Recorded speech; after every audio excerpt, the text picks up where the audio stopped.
sağlık merkezimiz şu anda kapalıdır ve biz hasta mağdur olarak hem şeker hastasıyız, hem tansiyon hem kalp hastaları bulunmaktayız. Bu nedenle biz her zaman gelip perişan oluruz. Mardin'e, Cizre Devlet Hastanesi'ne ve buna benzer gibi uzak yerlere gitmek zorunda kalıyoruz. Biz kendi mahallemizde sağlık merkezimizi tekrar açmasını istiyoruz. Biz mağduruz. Yani sağa sola uzak hastanelere gitmek zorunda kalıyoruz. Başka yerde para veriyor. 2 ay oraya gidiyor, 2 ay oraya gidiyor. Yani bu ticarethaneye getirmiş doktorlar yani. Önceki burada olanlar yani. Evet. Gidip 2 ay orada kalıyor. Başka yerde diyor ki gel ezana ortakla çalıştıracağız. Başka yere gidiyor.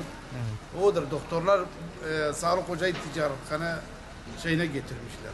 Millet geliyor tansiyon hastasıdır, şeker hastasıdır, ihtiyarlar vardır. Yani sağlık adına burada... Biz de tekrar doktorlarımızı istiyoruz yani. Cumhuriyet Mahallesi çok kalabalıktır. Odur. Ne gidiyoruz? Belli değil yani. Biz de çalışmışız. Hangi adres doğru dürüst bir adres yoktur yani. Aile şu anda bilemiyoruz. Kesin ne kadar iyi ne kadar.